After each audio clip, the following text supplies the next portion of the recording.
They replaced me with the boss's daughter, then begged me to save the company.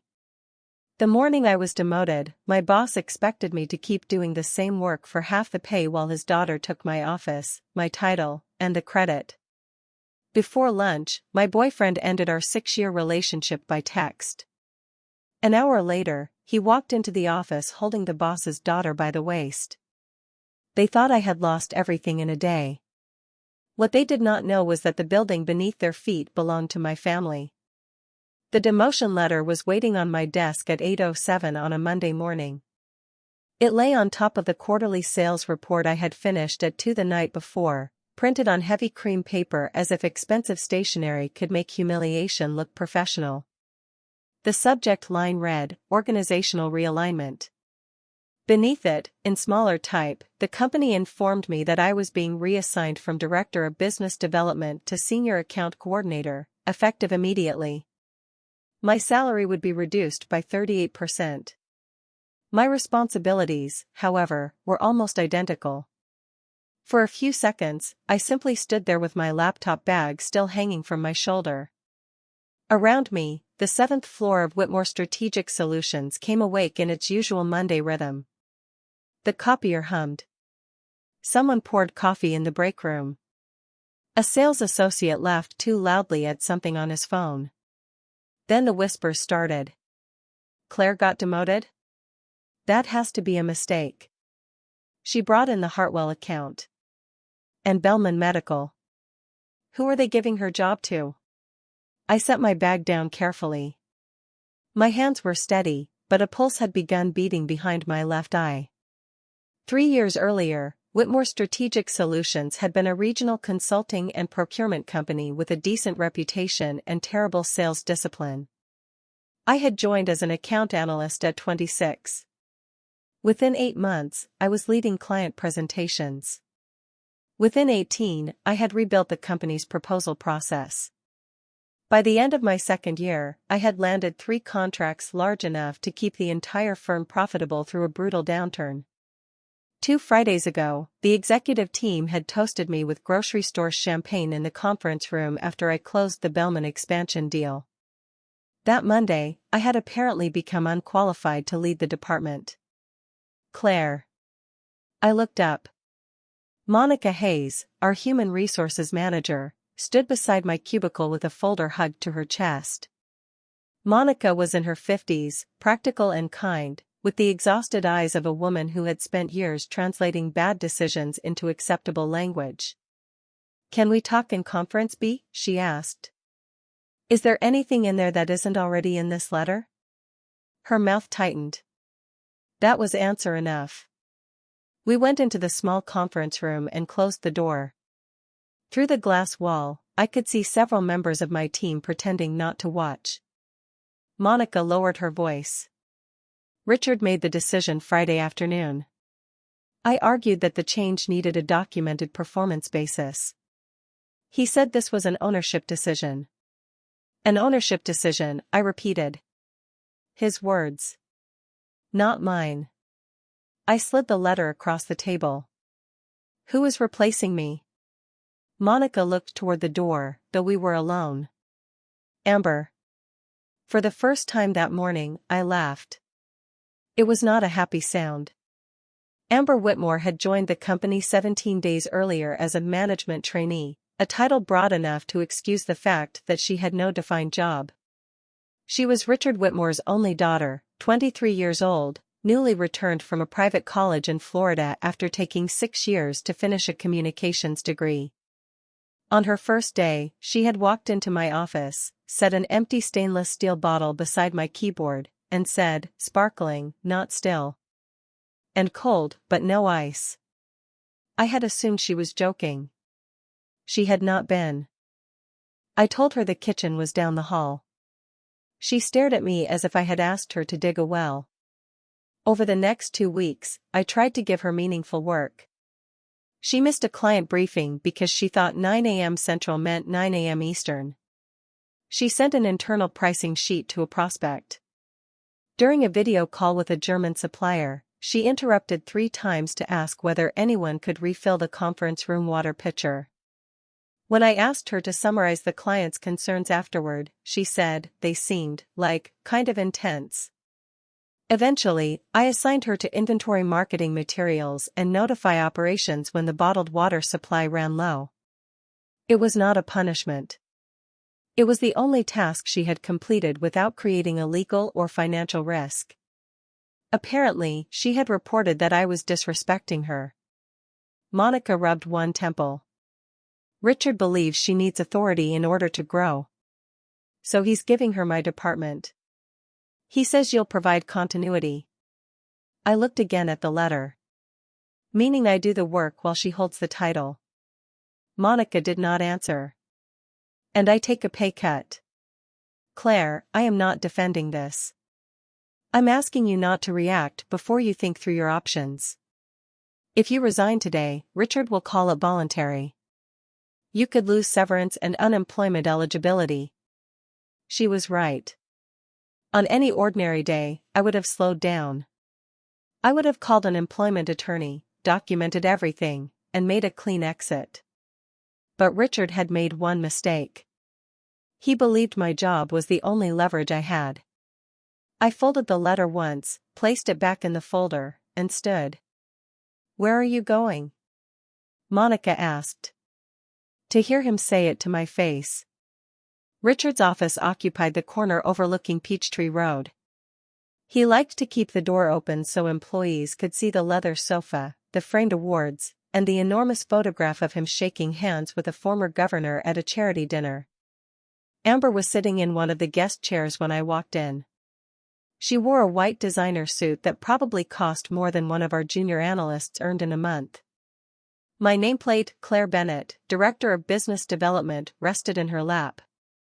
She ran a manicured thumb over the engraved letters. "You can wait outside," Richard said. "No," I replied. "She can hear this." Apparently, she is management now. Amber's smile sharpened. Richard leaned back in his chair.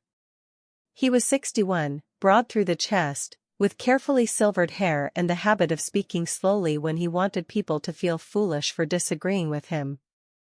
"Claire, you've been with us 3 years. 3 years, 4 months, and 9 days. Then you understand that a company sometimes has to make decisions for the future." The future being Amber? Amber is family. She will own this company one day. She needs leadership experience. Experience usually comes before leadership.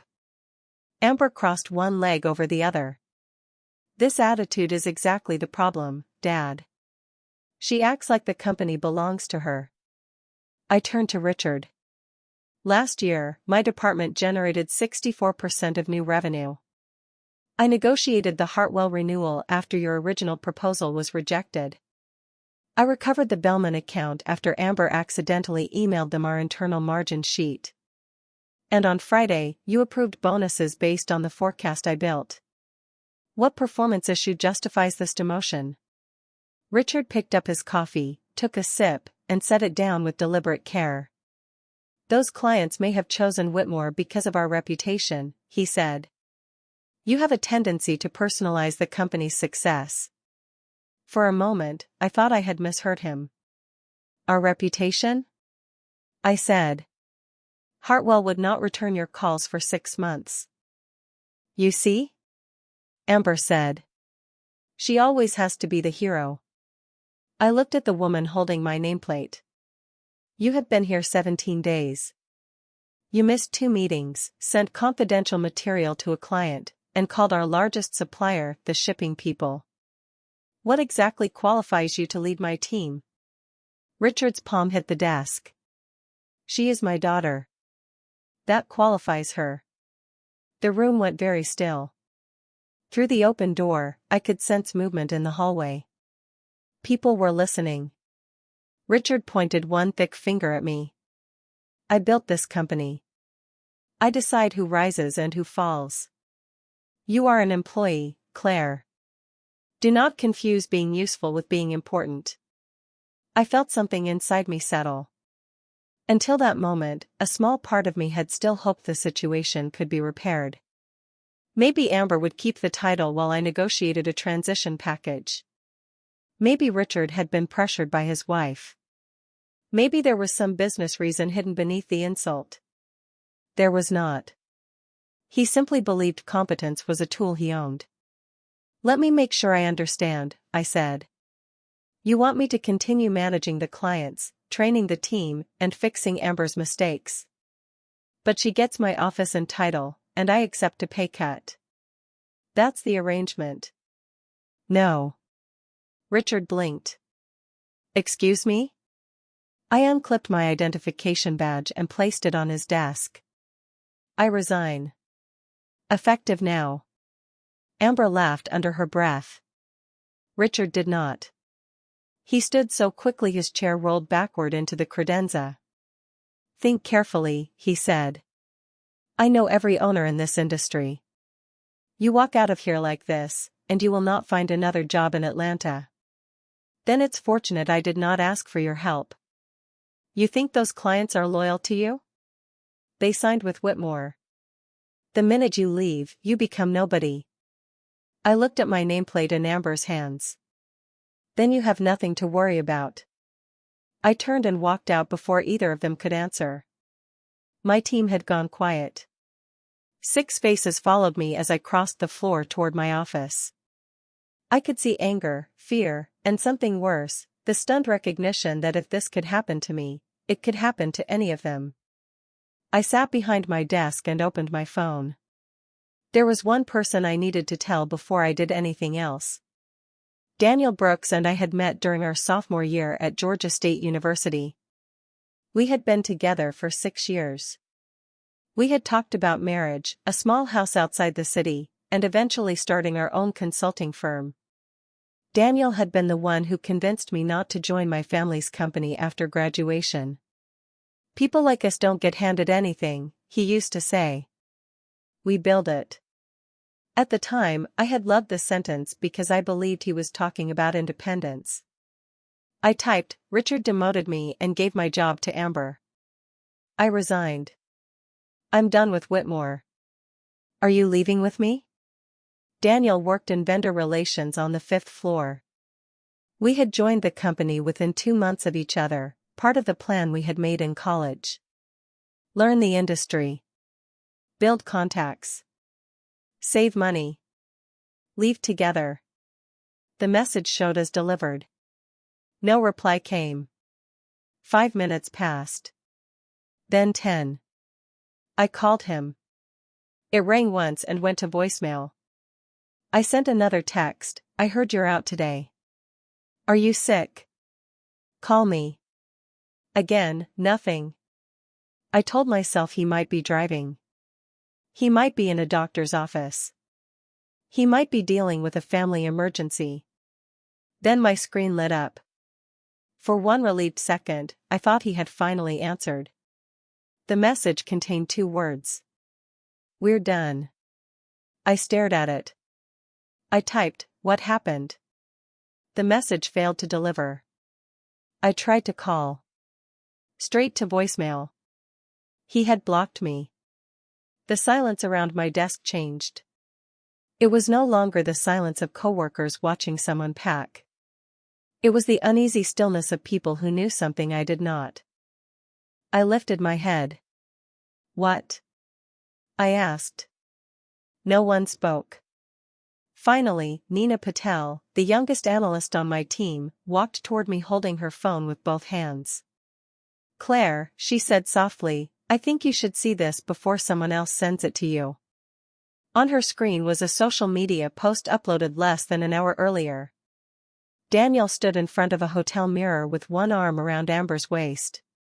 Her hand rested on his chest, displaying a diamond bracelet I had seen her wear at the office. A second photo showed their fingers intertwined on white sheets. His caption read, sometimes you have to let go of the wrong life to find the person you were meant for. My lungs forgot how to work. I zoomed in, not because I needed proof, but because shock makes fools of us. Daniel's watch was the one I gave him for his 30th birthday. Amber's lipstick was on the collar of the shirt I had ironed for him Sunday night. The post had already collected dozens of comments. Most were from people who did not know me. Congratulations. You two look perfect together. Finally. Finally. That word hurt more than the photographs. It meant there had been a before. A secret timeline. Private jokes and messages exchanged while I sat across from Daniel at dinner, believing his distracted silence was stress. Nina reached for the phone. I'm sorry. I handed it back. My fingers felt cold. How long has everyone known? We didn't, she said quickly. I swear. Some people suspected they were flirting. But this is the first time anyone saw proof. Across the room, Marcus Lee swore under his breath. He posted that while you were being demoted? Looks like it, Nina said. Marcus took out his own phone and typed with furious thumbs. A second later, he said, I commented. What did you write? I asked. I asked whether he had considered telling his girlfriend of 6 years before announcing his destiny to the internet. Despite everything, a small laugh escaped me. His phone chimed almost immediately. Marcus looked at the screen. Daniel replied. Read it. He hesitated. Read it. Marcus's jaw tightened. He said, real love doesn't wait for convenient timing. The ache in my chest became something cleaner. Not smaller. Cleaner. I thought back over the past month. Daniel volunteering to show Amber around the city. Daniel staying late on nights I was traveling. Daniel asking oddly specific questions about whether my family had ever considered me a disappointment. At the time, I thought he was worried about our future. Now I understood he had been comparing options. He had not left me for love. He had traded me for access. What made the betrayal almost funny was that he had no idea what he was trading away. I was still sitting behind my desk when the elevator doors opened. Amber stepped out first, one hand looped through Daniel's arm. They had changed clothes, but not their expressions. Amber looked delighted. Daniel looked relieved, as if betraying me had been an unpleasant administrative task he was glad to have completed. A few employees turned away. Others did not bother. Amber walked straight toward my office. Wow, she said, leaning against the doorframe. You're still here. I thought strong, independent women made dramatic exits. Daniel kept his eyes on a point above my shoulder. I closed my laptop and slid it into my bag. You came back quickly, I said. Must have been a short meeting. Amber's smile vanished. Daniel finally looked at me. You don't have to be vulgar. I was talking about your schedule. Interesting that you heard something else. A few people coughed to hide their laughter. Color climbed Daniel's neck. This is why things stopped working between us. You're always trying to cut people down. There it was. The rewrite. He had cheated, lied, blocked me, and publicly humiliated me, but somehow the real problem was my tone. I stood and faced him. When did it start? Amber answered for him. Does it matter? Not to you. Daniel exhaled sharply. Claire, I didn't plan this. Amber and I connected. I was going to tell you. Before or after the hotel post? I knew you'd make it ugly. You posted a photograph from a hotel room while I was at work. You made it public because you wanted me to find out in front of everyone. His gaze flicked toward Amber. That small movement told me the cruelty had not been entirely his idea. Amber stepped closer. Maybe you should stop blaming him. You lost your boyfriend because you treated him like an employee. You lost your job because you treated me like an inconvenience. At some point, Claire, you have to consider that the common problem is you. The sentence was practiced. She had probably rehearsed it in the car. I looked at Daniel. Did she write that for you too? Enough, he said. Apologize to her. I almost admired the confidence it took to demand that. For what? For humiliating her in front of the office. She is the new director, and Richard has influence all over this city. If you leave on bad terms, you can destroy your career. My career? I asked. The one you just used to impress the boss's daughter? His face hardened. You still don't understand. Being talented isn't the same as knowing your place. Amber was born into a world you will spend your whole life trying to reach. I got tired of pretending that hard work was enough. The words landed with surprising softness. 6 years earlier, that same man had told me people like us built their own future. Now, standing beside a woman he believed was rich, he admitted he had never wanted to build anything. He wanted an elevator. I nodded slowly. Thank you, I said. He frowned. For what? For saying it clearly. I might have wasted another 6 years wondering whether there was something worth saving. Amber laughed. You say that now, but wait until you're home tonight. No job. No boyfriend. No connections. I zipped my bag. In one morning, I found out my employer was dishonest and my boyfriend was for sale. That's efficient, not tragic. Amber's face tightened. She raised her hand. I saw the slap coming before she moved. I caught her wrist in midair. The office went silent. Her skin was cool beneath my fingers. For the first time since I had known her, she looked uncertain. Do not touch me, I said. Let go. I released her and stepped back. Richard's voice thundered from the hallway. What is going on out here? He took in the scene, Amber rubbing her wrist, Daniel at her side, my team gathered near the conference room. Claire attacked me, Amber said instantly. She tried to slap Claire, Nina said. Richard ignored her. Conference room. Everyone. Now. It was one of his favorite responses to conflict. When he felt control slipping, he called a meeting and created an audience. Employees filed into the main conference room. I stayed at my desk and continued packing. The glass walls carried every word. Richard stood at the head of the table, his hands spread on the polished wood. Certain people, he began, have become confused about their role in this organization. A few successful accounts do not give an employee the right to challenge ownership. Nobody spoke. Whitmore has always rewarded loyalty. But loyalty means accepting decisions you may not personally understand. It means putting the company above ego. He turned toward Daniel. Tell them what kind of employee Claire has been. Daniel shifted in his chair. He had not expected to testify in the trial he helped create, but ambition made him adaptable. Claire is capable, he said, but she has never really embraced the culture. She leaves at 5:30 even when other people are still here. She won't attend weekend networking events unless they're connected to a specific client. She acts like meeting targets means she doesn't owe the company anything extra. Richard smiled. Exactly.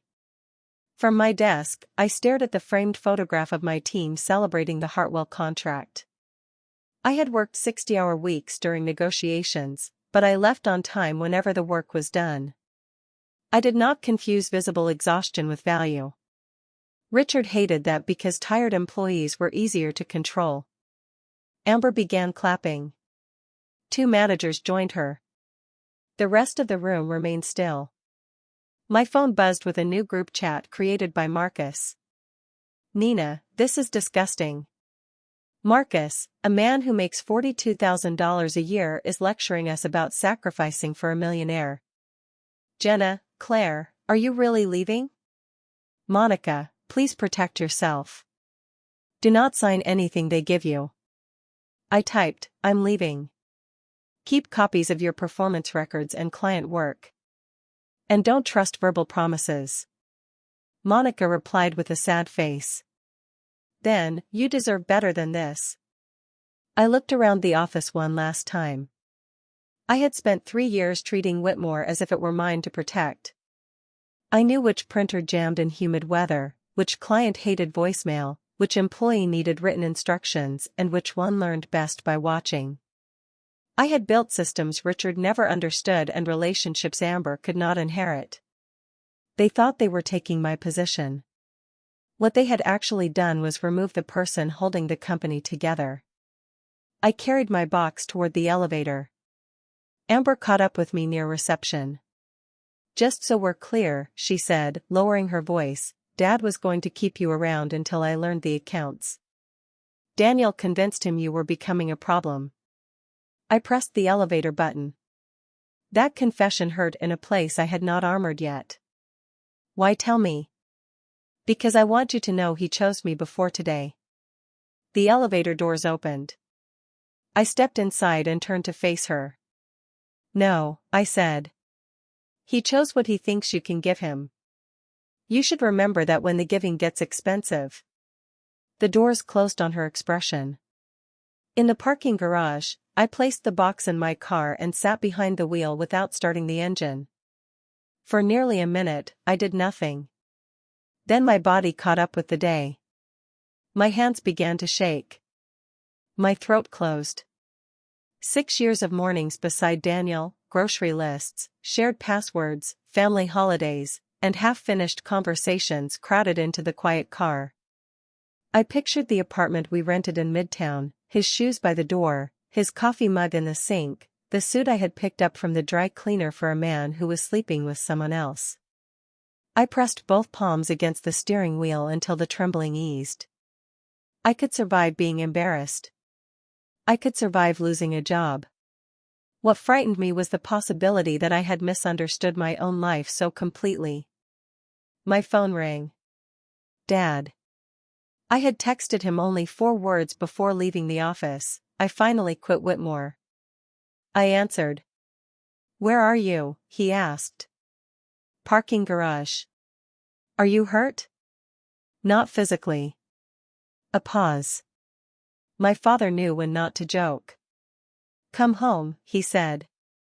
Home was a 40-minute drive north, past the city and into a quiet gated community near Milton where broad lawns separated houses that looked as if they had been built to host fundraisers. I had not lived there since college. For the past 6 years, I visited for holidays and occasional Sunday dinners, always leaving before my father could ask when I intended to stop, proving a point no one else remembered. When I turned through the gates that afternoon, he was waiting at the end of the driveway. Thomas Bennett was 60, energetic, and constitutionally incapable of behaving with restraint.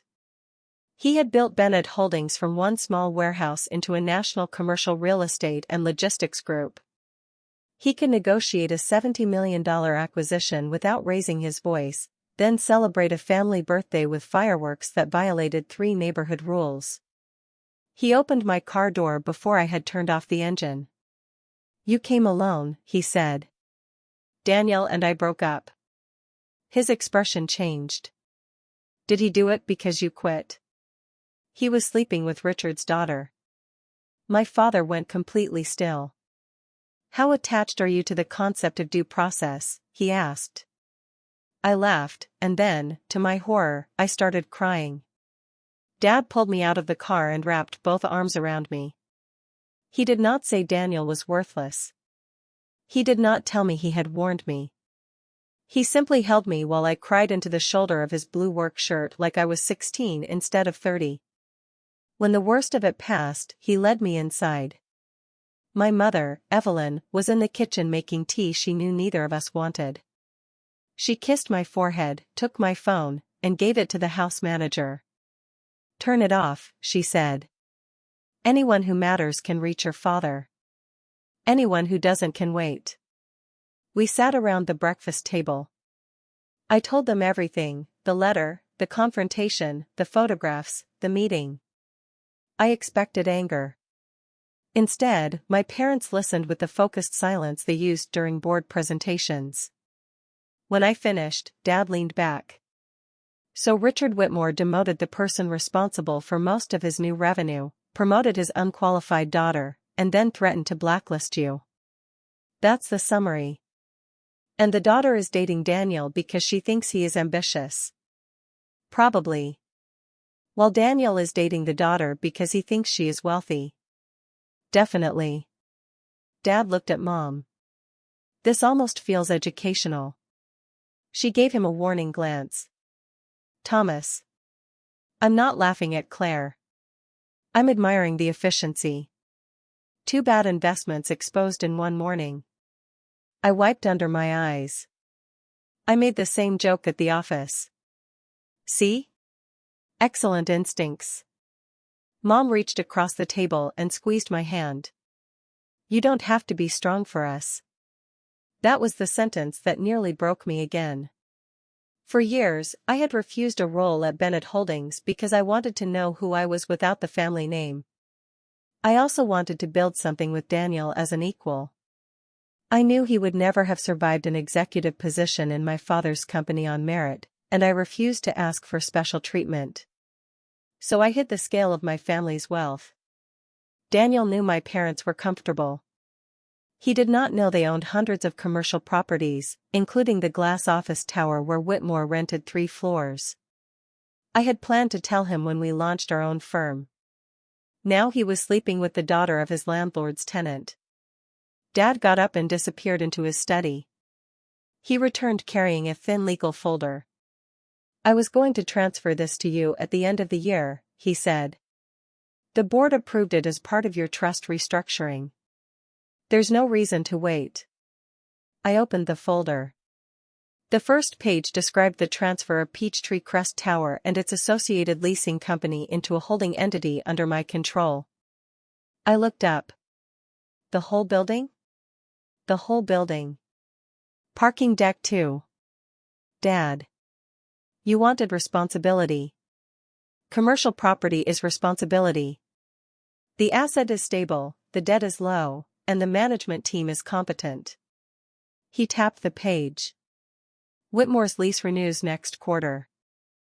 Mom closed her eyes. Please tell me you are not gifting property as part of a revenge plan. Of course not, Dad said. The gift was already planned. Revenge is merely a potential operational benefit. I stared at the lease summary. Whitmore had occupied the building for 11 years under terms negotiated when vacancy rates were high. The rent was far below market. Richard had repeatedly delayed improvements, ignored maintenance responsibilities, and requested extensions on annual increases. Bennett Holdings had tolerated it because he paid eventually and because I worked there. That protection had ended at 8:07 that morning. I don't want to destroy the company just because he hurt me, I said. Dad's expression softened. Good. Destroying a company hurts employees before it hurts owners. But protecting Richard from the consequences of his decisions is not your duty either. I read the pages again. The answer did not arrive as a burst of anger. It came quietly, shaped by numbers. Market rent. Delayed maintenance fees. Revenue concentration. Client risk. Staff turnover. Whitmore did not need my revenge. Without my labor and my family's subsidy, the company was already in danger. All I had to do was stop carrying it. The next morning, I returned to the apartment Daniel and I shared. He was not there.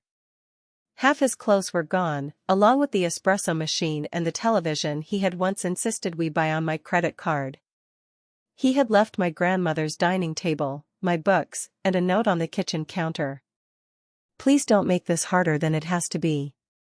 Amber understands the future I want.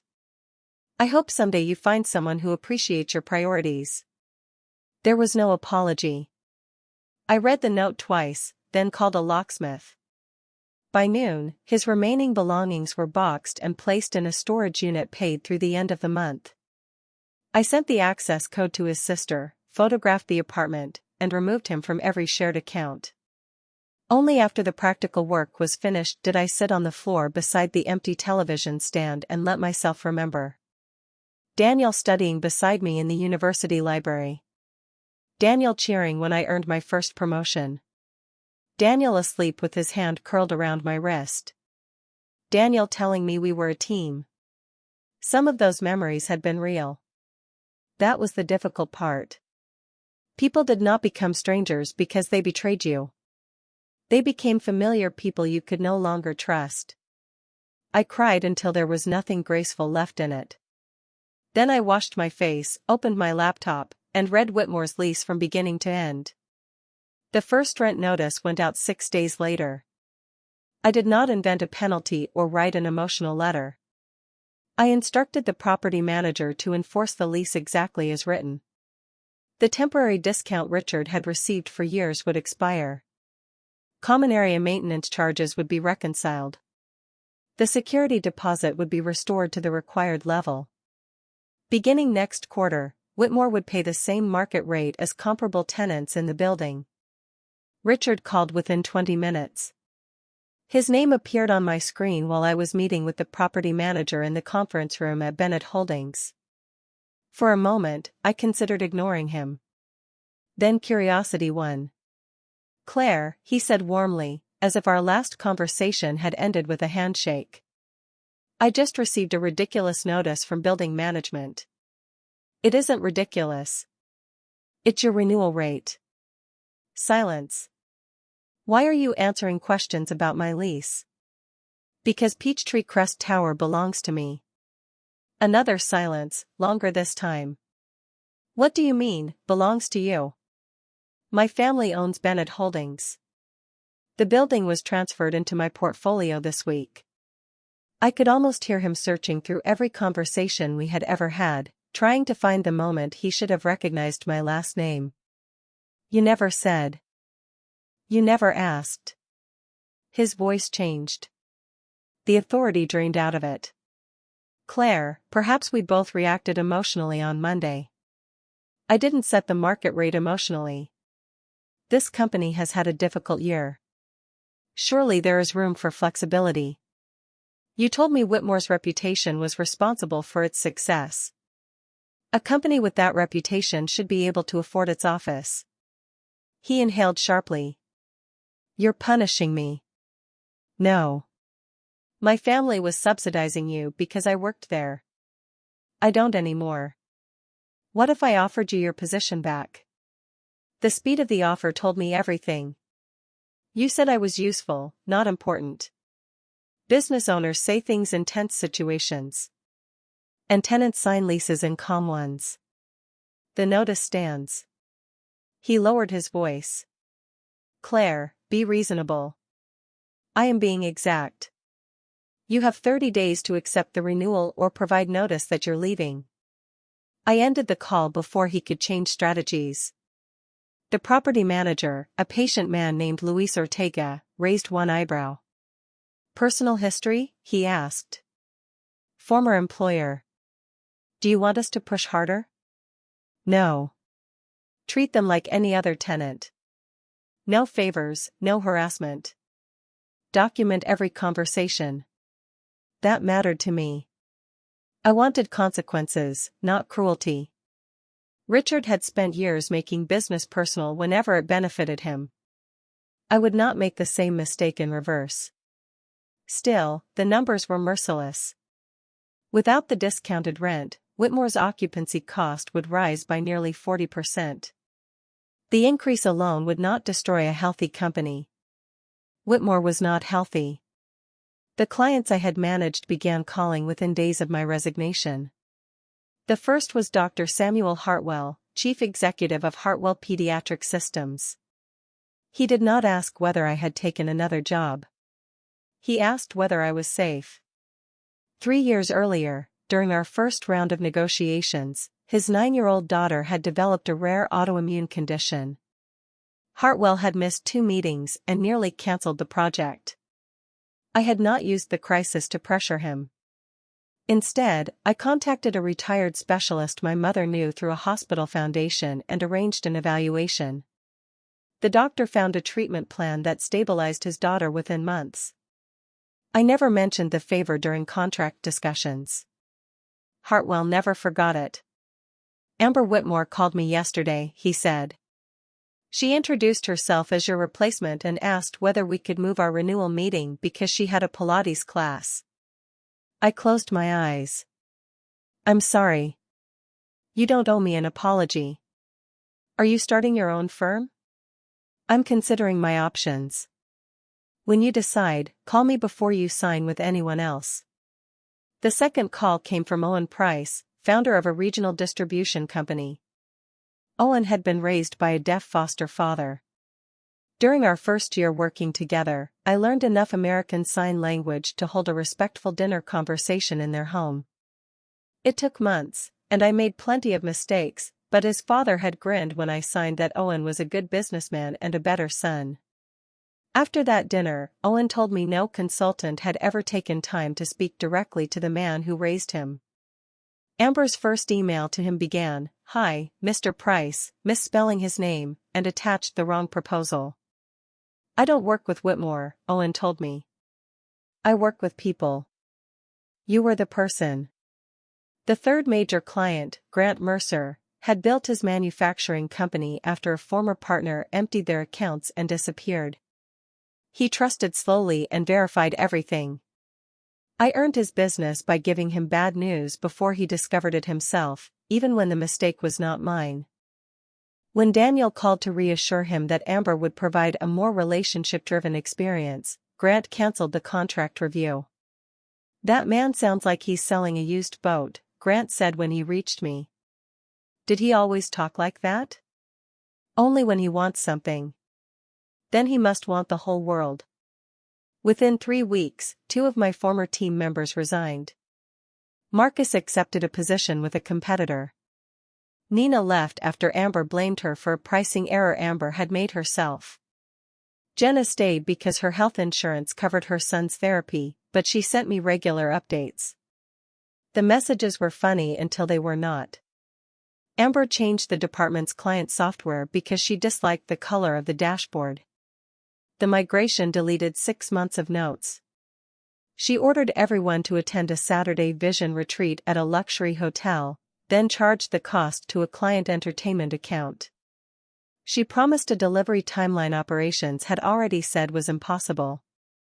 When the client complained, she wrote up the operations manager for negativity.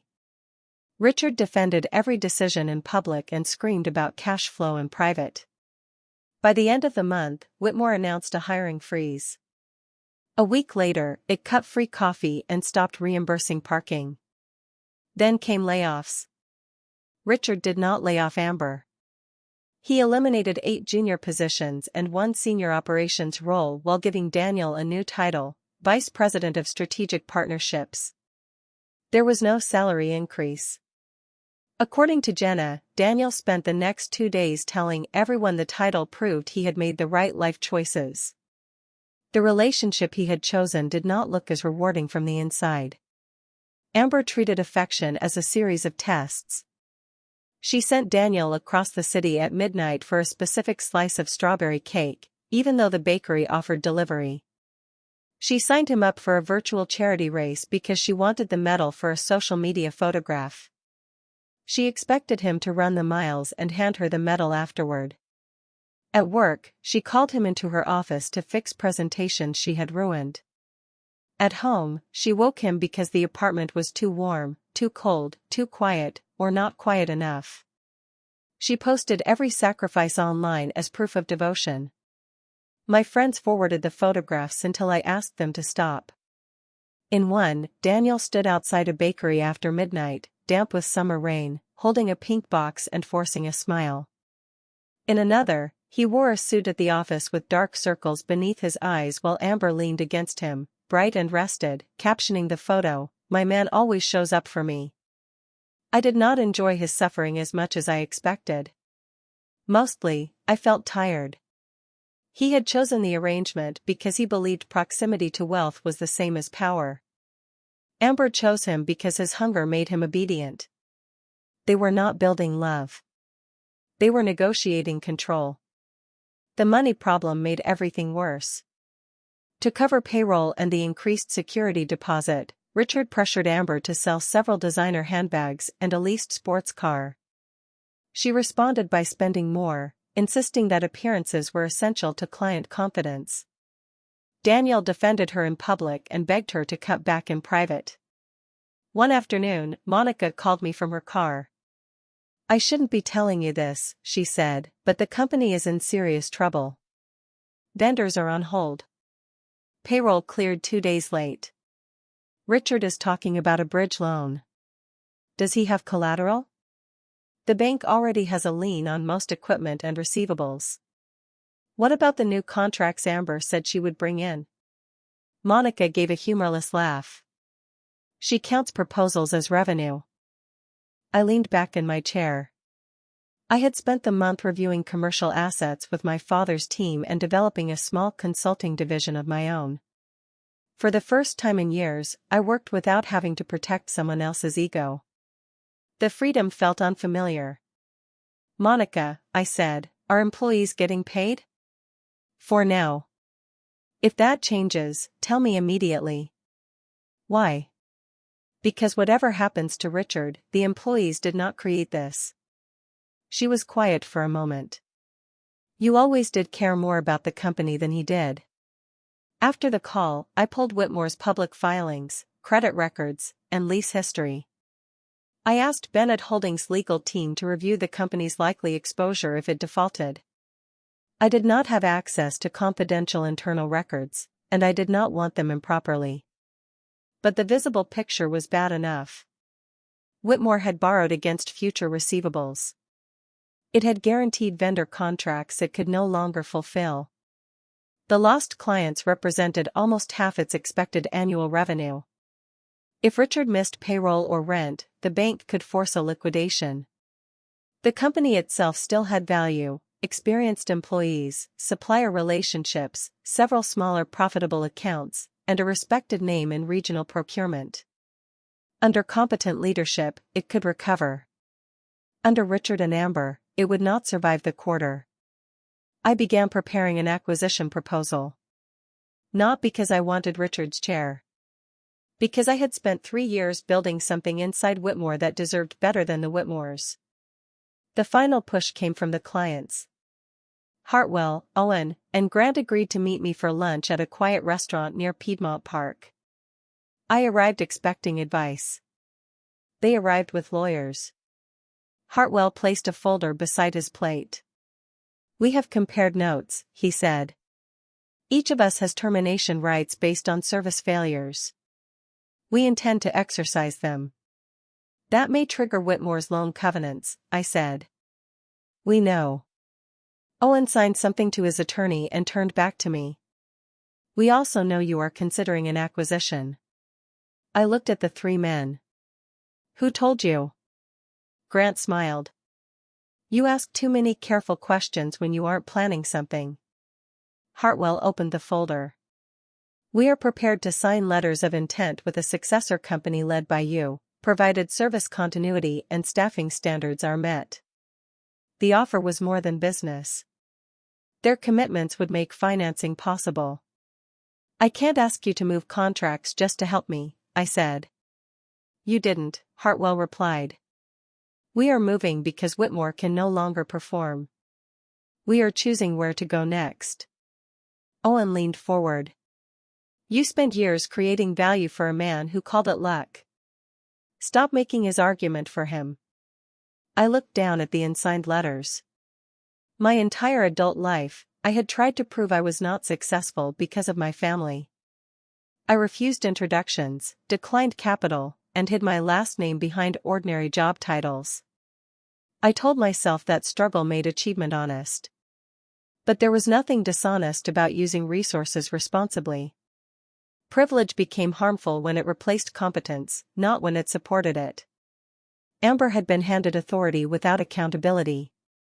I had been given an opportunity to take accountability with authority. I signed. 2 days later, Richard called.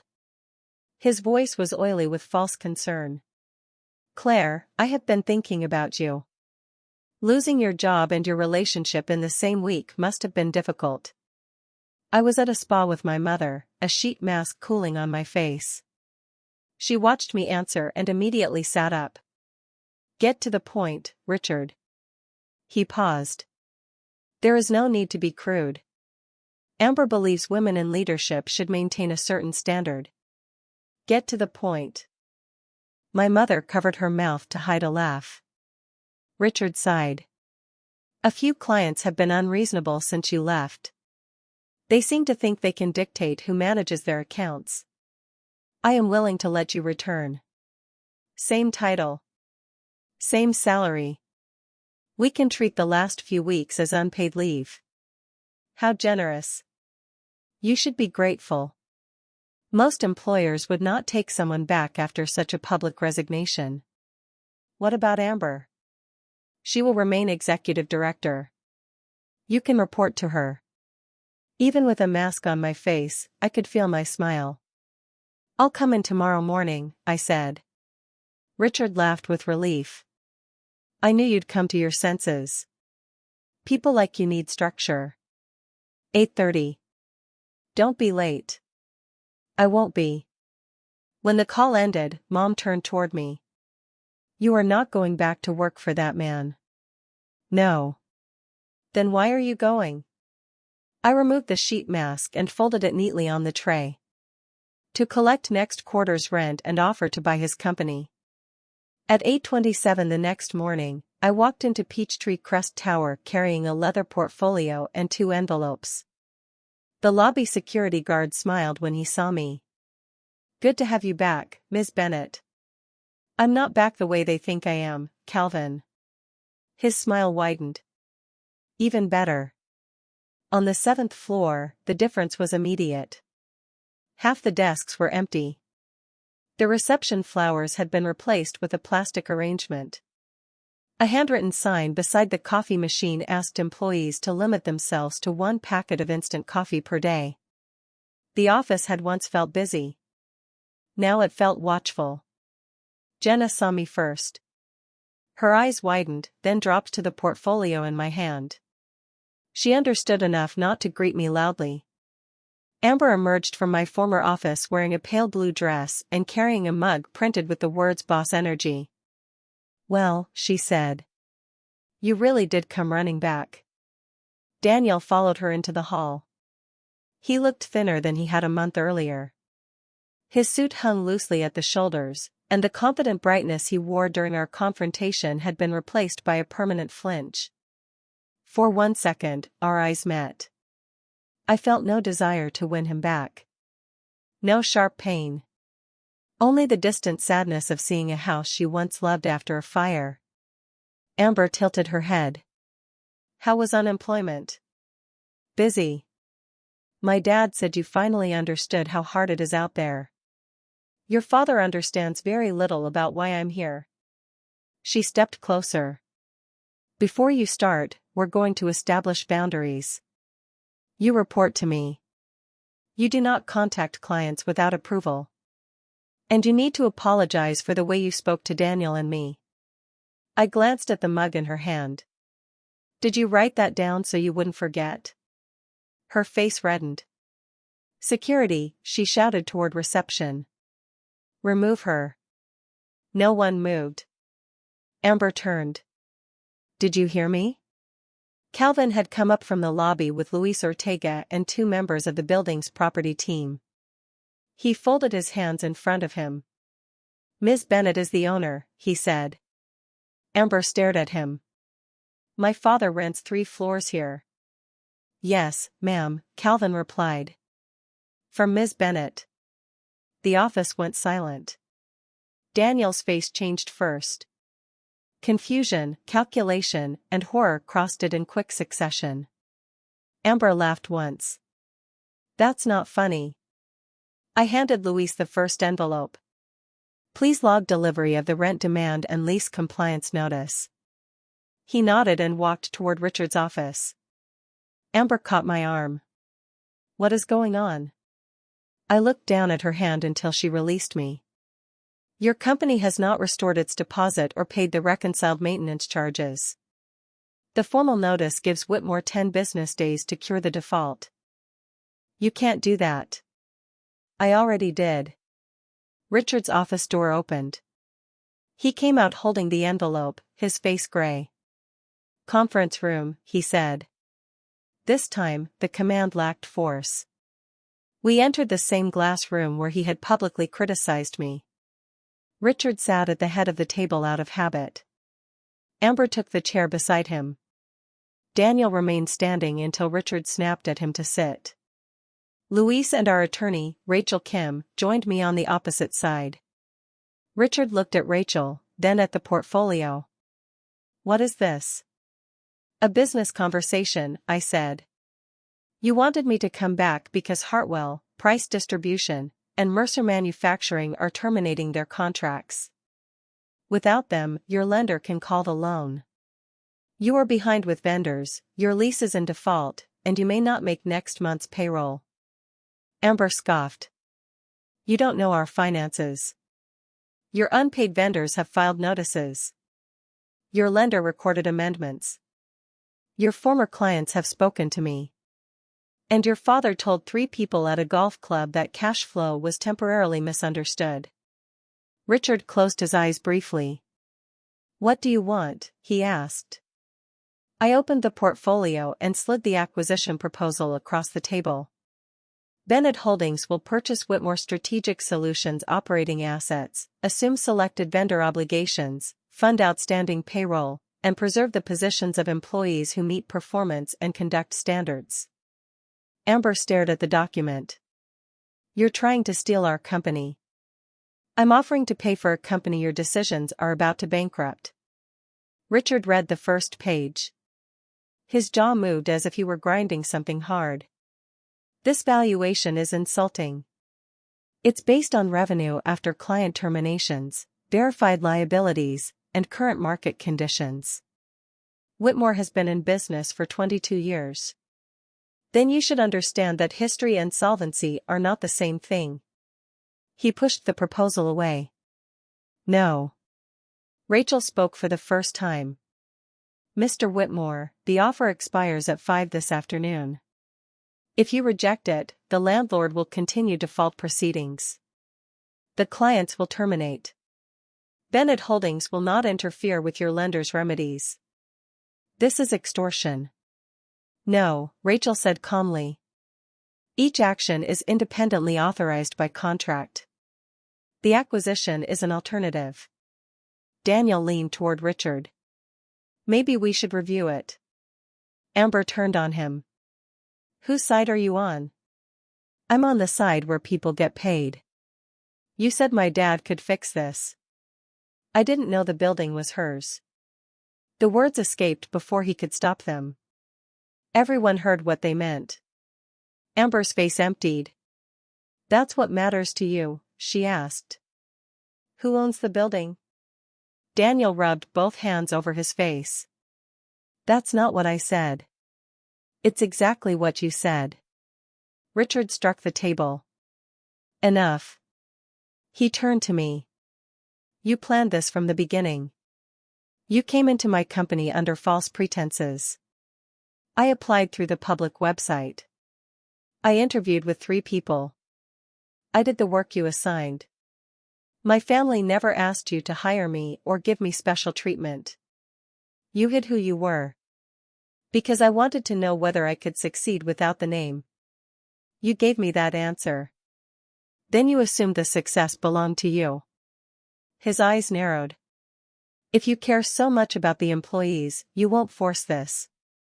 It was the argument I expected. He would use the people he endangered as shields.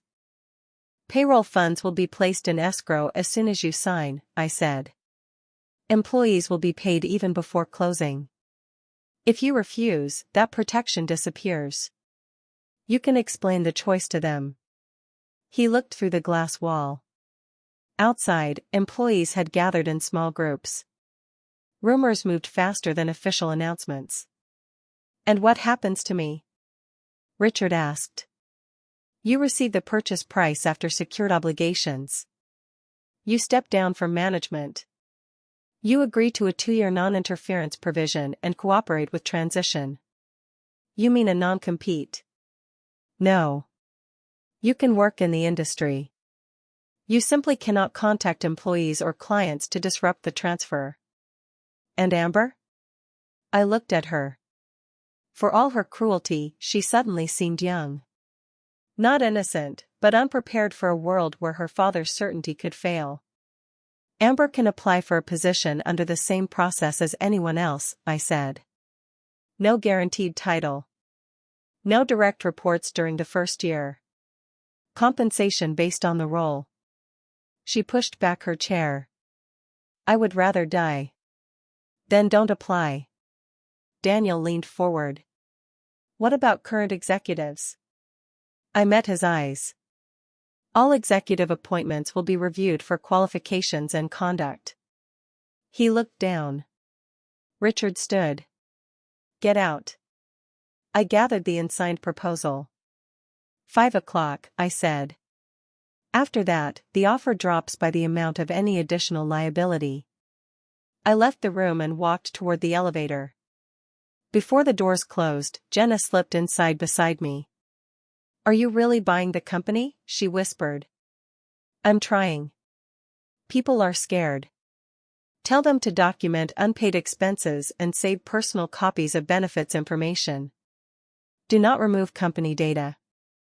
If the deal closes, there will be a meeting tomorrow morning. She nodded, then looked at me with wet eyes. Thank you for coming back. I didn't come back, I said. I'm building something different. At 4:42 that afternoon, Richard signed. The closing took 3 weeks. During due diligence, we found the company was in worse condition than expected. Amber had approved a vendor agreement with an automatic penalty clause she had never read. Daniel had promised exclusive territory to 2 competing suppliers. Richard had borrowed from a private lender at an interest rate that bordered on predatory. We reduced the purchase price accordingly, but we honored payroll and employee benefits. Bennett Holdings funded essential vendors, negotiated short-term extensions, and moved client work into a new operating entity, Bennett Client Strategies. On the first morning after closing, I stood at the front of the conference room where Richard once lectured employees about loyalty. Every available chair was filled. I am not asking anyone to be grateful for having a job, I began. Employment is an exchange. You provide skill, judgment, and time. The company provides pay, benefits, resources, and respect. If either side fails, the relationship fails. People listened without moving. There will be no unpaid loyalty tests. Working late is not a performance metric. Family relationships do not replace qualifications. Mistakes will be addressed, but they will not be assigned to the nearest powerless person. I saw Monica lower her eyes, blinking quickly. Some positions will change because the business must change. But no one will discover that through rumor or public humiliation. We will speak directly, document decisions, and give people a chance to respond. When I finished, the room remained quiet for a heartbeat. Then Marcus, who had agreed to return as operations director, began to clap. Nina joined him. Soon the room filled with applause that sounded nothing like Amber's lonely performance a month earlier. I did not mistake it for permanent loyalty. Trust had to be earned repeatedly. But it was a beginning. Richard left the building 2 days after closing. He carried 1 box and refused help. Outside, he paused beside me in the lobby. You think you're better than I was, he said. No. I think I have the chance to make different decisions. This business will teach you humility. It already has. He looked older than he had 6 weeks earlier. For a moment, I remembered the man who hired me, who once praised my first major proposal and told me I had instincts he could not teach.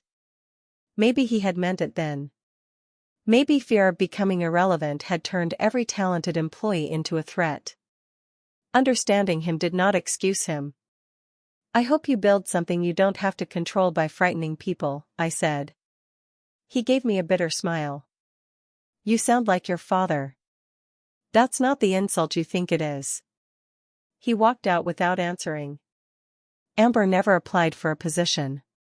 She moved out of the apartment Richard had paid for and went to stay with an aunt in Florida. Her social media changed from luxury restaurants and designer shopping to long statements about toxic people, betrayal, and protecting her peace. She never named me, but everyone understood. Her relationship with Daniel ended in the parking garage on Richard's last day. I did not witness the beginning of the argument, but I heard the end when I stepped off the elevator. "You used me," Amber shouted. Daniel's voice cracked. "You used me too. You wanted someone who would agree with everything you said. You told me I was brilliant. I was trying to survive you." She slapped him. This time, no one caught her wrist. Calvin called security, and they were escorted out separately. 3 days later, Daniel emailed me. The subject line read, "Can we talk like adults?" I deleted it. He sent another. "I made mistakes. I was scared of being ordinary. Amber made me think I could finally have the life we talked about. I didn't know about your family, but this isn't about money. What we had was real. Please give me one conversation." That message I answered. What we had was real to me. That is why what you did mattered. You did not leave because you discovered love. You left because you believed another woman could raise your status. Learning that my family has money does not change your choice. It only changes which woman you think benefits you most. There is nothing left to discuss. He called from 3 different numbers. I blocked each one. Eventually, he stopped. I heard through Monica that he found a sales job in another state. His new title was modest, his apartment was small, and no one there knew the version of himself he had tried to perform in Atlanta. I did not celebrate his fall. The opposite of love was not hatred. It was the day his life stopped being relevant to mine. Bennett client strategies did not recover overnight. We lost accounts. We made expensive mistakes. I underestimated how deeply fear had shaped the culture. Managers avoided decisions because Richard had punished anyone who brought bad news. Employees waited for permission to solve obvious problems. Clients expected promises instead of honest timelines. Changing the name on the door was easy. Changing habits took months. I met individually with every employee. We rebuilt pricing controls, restored training budgets, and created a policy that prohibited direct reporting lines between close family members. Monica designed a complaint process that did not route every concern back to the owner. Marcus repaired vendor relationships. Nina returned to lead client analytics after finishing a certification the company paid for. Hartwell, Owen, and Grant signed new contracts, but none of them asked for favors. They demanded clear standards and measurable results, exactly as they should. By the end of the first year, revenue exceeded Whitmore's best year by 22%. More important to me, voluntary turnover fell. Sick days stopped being treated like moral failures. People left the office when their work was done. One evening, almost a year after the demotion letter appeared on my desk, I stood alone in my office looking over the Atlanta skyline. My old nameplate sat in a drawer. I had kept it, not as a trophy, but as evidence of the person I had been, hardworking, capable, and still willing to let other people define the value of her work. My father knocked once and entered without waiting. "Board dinner in 20 minutes, he said. "Your mother says if we're late, she's giving our seats away. She says that every time. One day she'll mean it." He looked around the office. My title on the door read President, not Owner. I had chosen it because ownership described what belonged to me. President described what I was responsible for. Dad nodded toward the open financial report on my desk. "Good year. Hard year. Those are often the same year." I closed the folder. "Do you ever worry I only pulled this off because you gave me the building and the capital?" He considered the question. "You had advantages," he said. "Pretending otherwise would be dishonest. But advantages don't make decisions, build trust, or take responsibility. Amber had advantages too. The difference wasn't what you were given. It was what you believed being given entitled you to do. I looked out at the lights moving along Peachtree Road. For years, I thought independence meant refusing every hand extended toward me. I had stayed in a bad company, hidden from my own history, and tied my future to a man who loved the struggle only when he thought it would lead him somewhere richer. Now I understood something simpler. Strength was not proving I needed no one. It was knowing which support came with love, which came with control, and which debts should never be paid with your dignity. I turned off the office lights and followed my father toward the elevator. As the doors opened, I glanced once at the floor where I had been demoted, betrayed, and told I would never matter outside Richard Whitmore's company. The same floor now held a business where titles had to be earned, clients were treated like people, and no employee was expected to disappear so an owner's child could feel important. They had believed I lost everything that morning. In truth, I lost a job that depended on my silence and a man who depended on my blindness. What remained was mine to build.